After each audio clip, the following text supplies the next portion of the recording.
ಅಕ್ಷಯ ತೃತೀಯ ಕುರಿತು ಒಂದು ಚಿಂತನೆಯನ್ನು ನಡಿಬೇಕು ಅನ್ನುವಂತಹದ್ದು ಒಂದು ಮಾನವ ವಿಕಾಸ್ ಫೌಂಡೇಶನ್ನಲ್ಲಿ ನಡೆದಂಥ ಒಂದು ಚರ್ಚೆ.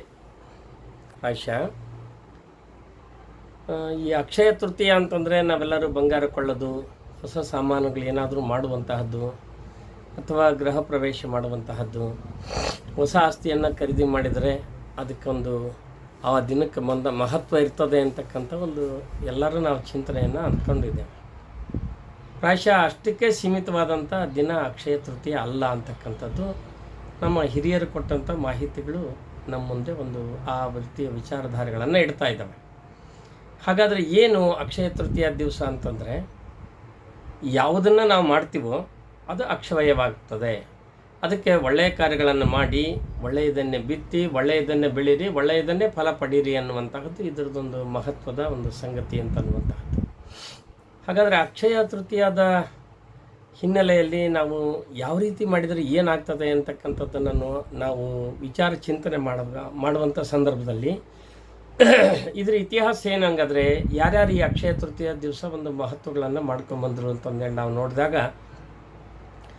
ಸಾಕ್ಷಾತ್ ಕುಬೇರನೇ ಲಕ್ಷ್ಮೀ ಪೂಜೆಯನ್ನು ಮಾಡಿ ಅವತ್ತು ಜಗತ್ತಿನ ಕಲ್ಯಾಣಕ್ಕೋಸ್ಕರ ಸಂಪತ್ತನ್ನು ಅನುಗ್ರಹಿಸಿಕೊಂಡಂಥ ದಿನವಾಗಿರೋದ್ರಿಂದ ನೀವೆಲ್ಲರೂ ಅವತ್ತು ಅದನ್ನು ಅಕ್ಷಯ ತೃತೀಯವನ್ನು ಅತ್ಯಂತ ಶ್ರದ್ಧಾಭಕ್ತಿಯಿಂದ ಮಾಡಿರಿ ಅಂತಕ್ಕಂಥದ್ದು ನಮ್ಮ ಪುರಾಣ ಇತಿಹಾಸಗಳಿಂದ ತಿಳಿದು ಬಂದಂಥ ಒಂದು ಮಾಹಿತಿ.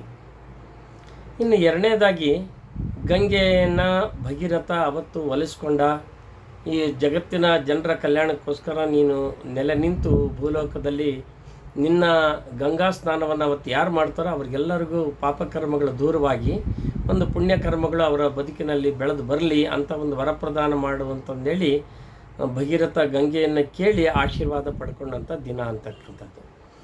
ಇನ್ನು ಅದೇ ಅಕ್ಷಯ ತೃತೀಯವನ್ನು ಅವತ್ತು ಅನ್ನಪೂರ್ಣೇಶ್ವರಿ ಜನ್ಮ ತಾಳಿದ ದಿನ, ಅನ್ನಪೂರ್ಣೇಶ್ವರಿಯ ಸಮೃದ್ಧತೆಯ ಕೃಪೆ ಕೊಟ್ಟಂಥ ದಿನ ಅಂತಂದೇಳಿ ಅಕ್ಷಯ ತೃತೀಯವನ್ನು ನೋಡಿದಂಥ ಒಂದು ಇತಿಹಾಸ ನಮಗೆ ಗಮನಕ್ಕೆ ಬರ್ತಾ ಇದೆ. ಇನ್ನು ಅಕ್ಷಯ ತೃತೀಯನೇ 3:30 ಮುಹೂರ್ತ ಇರುವಂಥ ದಿವಸ ಅಂತಂದೇಳಿ ಇವತ್ತಿಗೂ ನಮ್ಮ ಪಂಚಾಂಗ ಕರ್ತೃಗಳೆಲ್ಲರೂ ಆ ದಿವಸ ನೀವೇನೇ ಒಂದು ಪುಣ್ಯದ ಕಾರ್ಯವನ್ನು ಮಾಡಿರಿ, ಅದಕ್ಕೆ ಯಾವುದೇ ರೀತಿಯ ತಿಥಿ ವಾರ ನಕ್ಷತ್ರ ಪಂಚಾಂಗವನ್ನು ನೋಡುವಂಥ ಅವಶ್ಯಕತೆ ಇಲ್ಲ ಅಂತ ಹೇಳಿದಂಥ ದಿನ ಅಂತಂದೇಳಿ ಇದು ಮಾಡ್ತಾರೆ. ಹೀಗೆ ನಾವು ಅಕ್ಷಯ ತೃತೀಯದ ಸುತ್ತಮುತ್ತ ಅನೇಕ ಸಂಗತಿಗಳನ್ನು ನೋಡ್ತಾ ಹೋದಾಗ ನಮಗೆ ತಿಳಿದು ಬರುವಂಥದ್ದು ಏನು ಅಂತಂದರೆ, ನಮ್ಮ ಬದುಕಿನ ಜೊತೆಗೆ ಬರುವಂಥ ಕರ್ಮ ಫಲಾನುಸಾರವಾಗಿ ಬರುವಂಥ ದೋಷಯುಕ್ತವಾದಂತಹ ಕರ್ಮಗಳನ್ನು, ಅಂದರೆ ಪಾಪಕರ್ಮಗಳನ್ನು ದೂರ ಮಾಡಿಕೊಳ್ಳಿಕ್ಕೆ ಈ ದಿವಸ ಅತ್ಯಂತ ಮಹತ್ವದ ದಿನ, ಪುಣ್ಯದ ದಿನ ಅಂತಂದೇಳಿ ಈ ಅಕ್ಷಯದ ತೃತೀಯದ ಹಿನ್ನೆಲೆಯಲ್ಲಿ ನಮ್ಮ ಗಮನಕ್ಕೆ ಬರುವಂಥ ಒಂದು ಸಂಗತಿಗಳಾಗ್ತಾ ಇದ್ದಾವೆ. ಈ ಅಕ್ಷಯ ತೃತೀಯದ್ದೇ ಒಂದು ಅತ್ಯಂತ ಅಮೃತ ಗಳಿಗೆಯ ದಿನ ಅಂತಂದೇಳಿ, ಈ ದಿನವನ್ನು ಪರಿಪೂರ್ಣ ಅಮೃತ ಸಿಗುವಂಥ ದಿನ ಅಂತಂದೇಳಿ ಅವತ್ತಿನ ದಿವಸವನ್ನು ನಾವು ಭಾವಿಸಿದ್ದೇವೆ. ಪ್ರಾಯಶಃ ಅಂಥದ್ದೇ ರೀತಿ ಒಳಗೆ ನಾವು ನಡ್ಕೊಂಬಂದಿದ್ದೇವೆ. ಈ ದಿವಸ ಏನು ಮಾಡಬೇಕು ಹಂಗಾದರೆ ಅಂತಂದರೆ, ಪುಣ್ಯದ ಕಾರ್ಯಗಳನ್ನು ಮಾಡಿರಿ, ದಾನಗಳನ್ನು ಮಾಡಿರಿ, ಸತ್ಕಾರ್ಯಗಳನ್ನು ಮಾಡಿರಿ, ಜಗತ್ ಕಲ್ಯಾಣಕ್ಕೆ ಬೇಕಾಗುವಂತಹದ್ದನ್ನು ಮಾಡಿರಿ, ಇನ್ನೊಬ್ಬರ ಬದುಕನ್ನು ಕಟ್ಟುವಂತಹದ್ದಕ್ಕೆ ಅವತ್ತು ಸಂಕಲ್ಪವನ್ನು ಮಾಡ್ಕೊಳ್ರಿ, ಚಿಂತನೆಯನ್ನು ಮಾಡಿರಿ, ಆ ರೀತಿ ಆರಾಧನೆ ಮಾಡಿರಿ. ಈ ರೀತಿ ಒಂದು ಫಲಗಳನ್ನು ಪಡೀಲಿಕ್ಕಾಗಿ ನಿಮ್ಮ ಕುಲದೈವವನ್ನು ಪ್ರಾರ್ಥನೆ ಮಾಡಿರಿ. ಸ್ಥಳದೈವ ಏನಿರ್ತದೋ ಆ ದೈವಕ್ಕೆ ಹೋಗಿ ಅವತ್ತು ದರ್ಶನ ಮಾಡ್ಕೊಂಬರ್ರಿ. ಒಂದು ಇಷ್ಟ ದೈವಗಳು ಏನೇನಿರ್ತಾವ ಅಂಥ ಸ್ಥಳಗಳಿಗೆ ಹೋಗಿ ಪುಣ್ಯ ಸ್ಥಳಗಳಲ್ಲಿ ಕೆಲಸವನ್ನು ಮಾಡಿ ಬರುವಂಥ ಕಾರ್ಯನೂ ಆಗಲಿ ಅಂತಕ್ಕಂಥದ್ದು. ಇನ್ನು ಅವತ್ತಿನ ದಿವಸನೇ ನೀವು ವ್ಯಾವಹಾರಿಕರಾಗಿದ್ದರೆ ನಿಮ್ಮ ಅಂಗಡಿಯ ಪುಸ್ತಕಗಳನ್ನು ತಂದು ಪೂಜೆ ಮಾಡಿ ಇವತ್ತಿನಿಂದ ನಮ್ಮ ವ್ಯವಹಾರ ವೃದ್ಧಿ ಆಗಲಿ ಅಂತಂದೇಳಿ ಒಂದು ಸಂಕಲ್ಪವನ್ನು ಮನೆಯಲ್ಲಿ ಮಾಡಿ ಪೂಜೆ ಮಾಡುವಂಥವ್ರು ಆಗ್ರಿ ಅಂತಕ್ಕಂಥದ್ದು. ಹೀಗೆ ಇನ್ನು ವ್ಯಾವಸಾಯಿಕರು ಏನು ಮಾಡ್ತಾ ಇದ್ದಾರೆ ಅಂದರೆ, ಭವಿಷ್ಯತ್ತಿನ ದಿನಮಾನಗಳಲ್ಲಿ ಭೂಮಿಯಿಂದ ಒಳ್ಳೆಯ ಫಲವನ್ನು ಪಡೀಲಿಕ್ಕೆ ಈ ಅಕ್ಷಯ ತೃತೀಯದಲ್ಲೇ ಹೊಲವನ್ನು ಹದವಾಗಿಟ್ಟುಕೊಂಡು ಬರುವಂಥ ಪ್ರಥಮ ಮಳೆಗೆ ಅದಕ್ಕೆ ಹದಗೊಳಿಸ್ಕೊಳ್ಳುವಂಥ ಕಾರ್ಯವನ್ನು ಆಗ್ತಾ ಇದೆ ಅಂತಂದ್ರೆ, ಪ್ರಕೃತಿ ಒಳಗೆ ಒಂದು ಬದಲಾವಣೆಗಳೇನು ನೂತನ ಸಂವತ್ಸರದಲ್ಲಿ ಕಂಡ್ಕೊಂಡಿರ್ತೀವೋ ಆ ದಿನವನ್ನು ಮಾಡ್ತಾರೆ ಅಂತ. ಪ್ರಾಯಶಃ ವೈಶಾಖ ಮಾಸದ ಶುಕ್ಲ ಪಕ್ಷದ ತೃತೀಯ ದಿನವನ್ನೇ ಇದನ್ನು ಅಕ್ಷಯ ತೃತೀಯ ಅಂತಂದೇಳಿ ನಿರ್ಣಯ ಮಾಡಿರುವಂತಹದ್ದಕ್ಕೂ ನಮ್ಮ ಜೀವನ ಶೈಲಿಗೂ ಭಾರತೀಯರು ನಂಬ್ಕೊಂಡು ಬಂದ ಚಾಂದ್ರಮಾನ ಯುಗಾದಿ ನಾವೇನು ಮಾಡ್ತೀವೋ ಚಾಂದ್ರಮಾನ ಪದ್ಧತಿಯನ್ನು ಬಳಸುವಂಥವರು ಯುಗಾದಿಯಿಂದ ಹೊಸ ವರ್ಷ ಅಂತಂದೇಳಿ ಇಡೀ ಪ್ರಕೃತಿಯಲ್ಲೇ ಹೊಸ ಪಲ್ಲವಗಳಾಗ್ತಾ ಇರ್ತವೆ. ಹಾಗೆ ನಮ್ಮ ಬದುಕಿನಲ್ಲೂ ಸಹ ಒಂದು ಹೊಸ ಚಿಂತನೆಗಳ ನಡೀಲಿ, ಅದಕ್ಕೆ ಆ ಹೊಸ ಚಿಂತನೆಗಳಿಗೆ ಅಂಕುರಾರ್ಪಣೆ ಮಾಡಿದಂತಹ ದಿವಸ ಯಾವುದು ಅಂತಂದರೆ ಅದು ಅಕ್ಷಯ ತೃತೀಯ ಅಂತಂದೇಳಿ. ಇದೇ ದಿವಸನೇ ನಮ್ಮ ಆತ್ಮವನ್ನು, ಅಂದರೆ ಈ ಶರೀರಕ್ಕೆ ಸಾವಿದೆ, ಆತ್ಮಕ್ಕೆ ಸಾವಿಲ್ಲ, ಸಾವಿರಲಾರ್ದಂಥ ಆತ್ಮವನ್ನು ಪುಣ್ಯಪ್ರದವಾಗಿ ಬೆಳೆಸಬೇಕು ಅಂತಕ್ಕಂಥದ್ದು ನಮ್ಮ ಭಾರತೀಯ ಸಂಸ್ಕೃತಿಯ ಒಂದು ಭಾಗ ಅದು.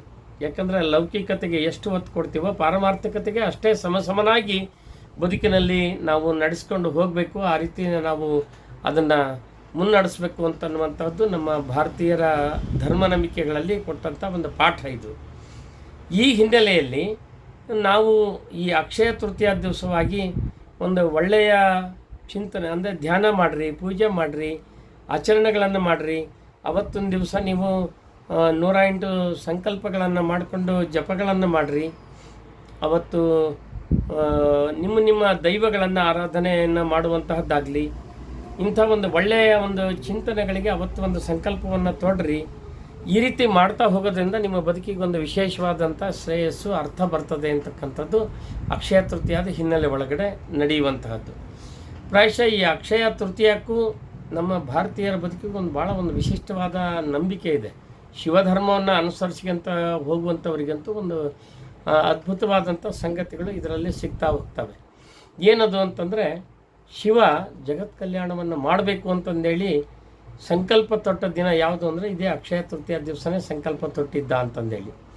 ಅವತ್ತು ಅದನ್ನು ಪಾರ್ವತಿ ಕೇಳ್ತಾಳೆ, ನೀನು ಸಂಕಲ್ಪ ಮಾಡಿದ್ಯಾ, ಮುಂದೆ ಈ ಜಗತ್ ಕಲ್ಯಾಣವನ್ನು ಹೇಗೆ ಮಾಡ್ತೀಯ ಅಂತಂದರೆ, ನನ್ನ 5 ಮುಖಗಳಿಂದನೇ 5 ಜನ ಗಣಪುರುಷರನ್ನು, ದೇವತಾ ಪುರುಷರನ್ನು ನಾನು ಸಂಜಾತರನ್ನಾಗಿ ಮಾಡಿ ಅವರ ಮೂಲಕವಾಗಿ ಜಗತ್ತಿನ ಕಲ್ಯಾಣಕ್ಕೆ ಬೇಕಾಗುವಂತಹ ಬೀಜಾಕ್ಷರಗಳನ್ನು ನಾನು ಕೊಟ್ಟು ಅವರಿಗೆ ಅದನ್ನು ಜಪ ಮಾಡ್ಕೊಂಡು ಸಿದ್ಧಿ ಮಾಡ್ಕೊಂಡು ಬರ್ರಿ ಅಂತಂದೇಳಿ ಹೇಳ್ತೀನಿ. ಆ ಪ್ರಕಾರವಾಗಿ ಮುಂದೆ ಅವರು ಬಂದಂಥ ದಿನದಲ್ಲಿ ಈ ಜಗತ್ ಕಲ್ಯಾಣಕ್ಕೆ ಒಂದು ಕೃಪೆ ತೋರುವಂಥ ಕಾರ್ಯ ಆಗ್ತದೆ ಅಂತಂದೇಳಿ.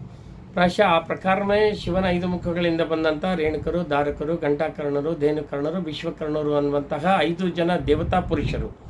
ಶಿವನ ಕೈಲಾಸದಲ್ಲಿ ಇದ್ದಂಥ 24 ಜನ ಅಮರ ದೇವತೆಗಳಲ್ಲಿ ಪ್ರಥಮ ಅಮರ ದೇವತೆಗಳೇ ಇವರು ಅಂತಕ್ಕಂಥದ್ದು ನಮಗೆ ಇತಿಹಾಸದಿಂದ ತಿಳಿದು ಬರುವಂಥ ಒಂದು ಸಂಗತಿ. ಅವ್ರು ಏನು ಮಾಡ್ತಾ ಇದ್ದಾರೆ ಅಂತಂದರೆ, ಈ ಜಗತ್ತಿನ ಕಲ್ಯಾಣಕ್ಕೋಸ್ಕರ ಭೂಲೋಕದ ಬೇರೆ ಬೇರೆ ಭಾಗಗಳಲ್ಲಿ ಕೂತ್ಕೊಂಡು ಆ ಜಪವನ್ನು ಸಿದ್ಧಿ ಮಾಡಿಕೊಂಡು ಆ ಸಿದ್ಧಿಯಾದಂಥ ಜಪದೊಂದಿಗೆ ಕೈಲಾಸಕ್ಕೆ ಬಂದಾಗ ಆ ಶಿವ ಇವತ್ತು ನೀವು ಮಾಡಿದಂತಹ ಜಪಸಿದ್ಧಿ ಜಗತ್ ಕಲ್ಯಾಣಕ್ಕೆ ಕಾರಣೀಭೂತವಾಗಲಿ ಅಂತಂದೇಳಿ ಆಶೀರ್ವಾದ ಮಾಡಿದಂತಹ ಪುಣ್ಯ ದಿನ ಇವತ್ತಾಗಿದೆ. ಪ್ರಾಯಶಃ ಅವರು ಎಂದು ಕೂಡಿದ್ರು ಅಂತಂದೇಳಿ ನಾವು ನೋಡಿದಾಗ ಅದು ಅಕ್ಷಯ ತೃತೀಯ ದಿವಸನೇ ಸೇರಿದ್ರು ಅಂತಕ್ಕಂಥದ್ದು.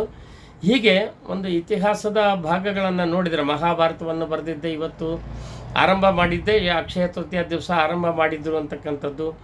ಹಿಂಗೆ ಒಂದು ಜಗತ್ತಿನ ಒಳಿತಿಗಾಗಿ ಬೇಕಾಗುವಂಥ ಎಲ್ಲ ಕಾರ್ಯಗಳನ್ನು ಈ ಅಕ್ಷಯ ತೃತೀಯ ದಿವಸನೇ ಮಾಡಿರ್ತಾರೆ. ಈ ನೂತನ ಸಂವತ್ಸರದಲ್ಲಿ ಪ್ರಥಮವಾಗಿ ಬರುವಂಥ ಒಂದು 3.5 ಮುಹೂರ್ತ ಅಂದರೆ ಈ ಅಕ್ಷಯ ತೃತೀಯ ಆಗಿರೋದ್ರಿಂದ ಇದಕ್ಕೆ ಅತ್ಯಂತ ಮಹತ್ವ ಬಂದಿದೆ. ಭಾರತೀಯರ ಧರ್ಮ ಸಂಸ್ಕೃತಿ ಒಳಗೆ ಯಾವುದೇ ಧರ್ಮೀಯರಿರಲಿ, ಅವರು ಯಾವುದೇ ದೈವವನ್ನು ಅನುಸರಿಸಲಿ, ಯಾವುದೇ ಮಾರ್ಗದಿಂದ ಅವರು ತಮ್ಮ ಆರಾಧನೆಗಳನ್ನು ಮಾಡಿಕೊಳ್ಳಿ, ಅವರೆಲ್ಲರೂ ಸಹ ಅಕ್ಷಯ ತೃತೀಯ ದಿವಸದಿಂದನೇ ಈ ಒಂದು ಪುಣ್ಯಪ್ರದವಾದ ಕಾರ್ಯಗಳನ್ನು ಮಾಡಿ ಪುಣ್ಯದ ಫಲಗಳನ್ನು ಪಡೆದು ಅವರ ಪಾಪಕರ್ಮಗಳನ್ನು ದೂರ ಮಾಡಿಕೊಂಡು ಅವರ ಬದುಕನ್ನು ಸಮೃದ್ಧಗೊಳಿಸ್ಕೊಂಡ್ರು, ಅವರ ಬದುಕಿಗೆ ಒಂದು ಶಕ್ತಿಯನ್ನು ತುಂಬಿಕೊಂಡ್ರು ಅಂತಕ್ಕಂಥದ್ದು ಈ ಅಕ್ಷಯ ತೃತೀಯದ ಆಚರಣೆಗಳ ಹಿನ್ನೆಲೆ ಒಳಗೆ ನಮಗೆ ತಿಳಿಯುವಂತಹದ್ದು. ಪ್ರಾಯಶಃ ಇವತ್ತು ನಾವು ಈ ಚಿಂತನೆಯ ಹಾದಿ ಹಿಡಿದು ಹೋದರೆ ಇನ್ನು ಮುಂದೆ ಈ ಅಕ್ಷಯ ತೃತೀಯ ದಿನವನ್ನು ನಮ್ಮ ವೈಯಕ್ತಿಕ ಬದುಕು ಕಟ್ಟಿಕೊಳ್ಳಿಕ್ಕೂ ಆಗಿರಬೇಕು. ಇನ್ನು ನಾವು ಮಾಡುವಂಥ ಉದ್ಯೋಗಗಳಲ್ಲಿ ಅದನ್ನು ವೃದ್ಧಿಸ್ಕೊಳ್ಳಿಕ್ಕೆ ಬೇಕಾಗುವಂತಹ ಒಂದು ಒಳ್ಳೆಯ ಮಾರ್ಗಗಳೇನು ಅಂತದ್ದು ಒಂದು ಚಿಂತನೆಗಳನ್ನು ಆಗಿರಬೇಕು. ಜೊತೆಗೆ ನಮ್ಮ ಕೈಲಾದಷ್ಟು ದಾನ ಧರ್ಮಗಳನ್ನು ಮಾಡಿ ಆ ದಾನ ಧರ್ಮಗಳನ್ನು ನೀವು ಮಾಡಿದ್ದನ್ನು 100 ಪಟ್ಟು ಅದು ವೃದ್ಧಿಯಾಗಿ ಬೆಳೀತತೆ, ಅಕ್ಷಯವಾಗ್ತತೆ, ನೀವು ಮಾಡಿದ ಕಾರ್ಯಗಳು ಎಲ್ಲಿ ಹೋಗಲ್ಲ ಅಂತಂದೇಳಿ ಕರುಣಿಸಿದಂಥ ದಿನನ ನಾವು ಸದ್ಬಳಕೆ ಮಾಡಿಕೊಳ್ಳುವಂಥ ಒಂದು ಚಿಂತನೆಯನ್ನು ನಾವು ಮಾಡ್ಕೊಂಡ್ವಿ ಅಂತಂದರೆ ಖಂಡಿತವಾಗ್ಲೂ ಈ ಅಕ್ಷಯ ತೃತೀಯ ನಮ್ಮ ಬದುಕಿಗೆ ಒಂದು ವರಪ್ರಧಾನ ದಿನ ಆಗ್ತದೆ. ಕೇವಲ ಬಂಗಾರ ಒಂದು ಬಟ್ಟೆಗಳನ್ನು ಕೊಳ್ಳಿಕ್ಕೆ ಸೀಮಿತವಾಗಲಾರ್ದಂತಾನೆ ಈ ಅಕ್ಷಯ ತೃತೀಯವನ್ನು ಇಡೀ ನಮ್ಮ ಬದುಕನ್ನು ಸಮೃದ್ಧಗೊಳಿಸ್ಕೊಳ್ಳಿಕ್ಕೆ ಬೇಕಾಗುವಂಥ ದಾರಿಗಳನ್ನು ನಾವು ಕಂಡುಕೊಳ್ಬೇಕು.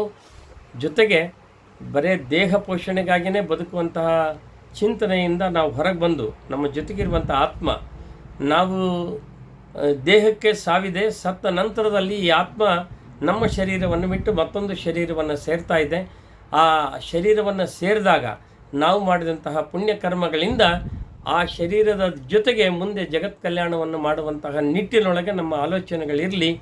ನಮ್ಮಿಂದನೇ ಆಗಬೇಕು ಅಂತಲ್ಲ, ನಾವು ಸತ್ತ ನಂತರನೂ ನಮ್ಮ ಬದುಕಿಗೆ ಅರ್ಥ ಮತ್ತು ಶಕ್ತಿ ಬರಬೇಕು ಅಂತಂದರೆ ಇವತ್ತು ನಾವು ಜೀವಿತ ಮಾಡುವಂಥ ಕಾಲಘಟ್ಟಗಳಲ್ಲಿ ಈ ಆತ್ಮ ಪೋಷಣೆಯನ್ನು ಅತ್ಯಂತ ಸಮೃದ್ಧವಾಗಿ ಮಾಡಿಕೊಳ್ಬೇಕು ಅಂತ ಅನ್ನುವಂತಹದ್ದು ಈ ಅಕ್ಷಯ ತೃತೀಯದ ಹಿನ್ನೆಲೆ ಒಳಗೆ ಇಡೀ ಭಾರತೀಯ ಸಂಸ್ಕೃತಿ ಒಳಗೆ ಬಂದಂತಹ ರುಚಿಮುನಿಗಳು, ಆಚಾರ್ಯರು, ಸಂತರು, ಮಹಾಂತರು ಅವರೆಲ್ಲರೂ ಈ ಅಕ್ಷಯ ತೃತೀಯವನ್ನು ಬಳಸ್ಕೊಂಡು ಜಗತ್ ಕಲ್ಯಾಣಕ್ಕೋಸ್ಕರ ಇದನ್ನು ಮಾಡಿದರು, ವರಪ್ರದಾನ ಮಾಡಿದರು ಅಂತಕ್ಕಂಥ ಇತಿಹಾಸ ನಮಗೆ ತಿಳಿದು ಬರ್ತಾ ಇದೆ. ಈ ಇತಿಹಾಸದ ಬೆಳಕನ್ನು ಬಳಸ್ಕೊಂಡು ನಮ್ಮೆಲ್ಲರ ಬದುಕನ್ನು ಕಟ್ಟಿಕೊಳ್ಳುವಂಥ ನಿಟ್ಟಿನೊಳಗೆ ನಾವೆಲ್ಲರೂ ಸಂಕಲ್ಪ ಮಾಡೋಣ.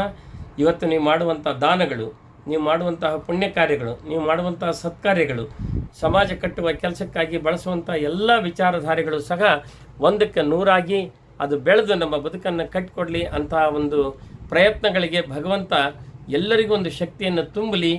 ಅಂತ ಅಕ್ಷಯವಾಗಿ ಬೆಳೆಯುವಂಥ ಬದುಕನ್ನು ನಾವು ನೀವೆಲ್ಲರೂ ಆಚರಿಸೋಣ ಅಂತ ಹೇಳ್ತಾ ಈ ಚಿಂತನೆಗೆ ವಿರಾಮ ನೀಡ್ತಾ ಇದ್ದಾನೆ. ಓಂ ಶಾಂತಿ ಶಾಂತಿ ಶಾಂತಿ.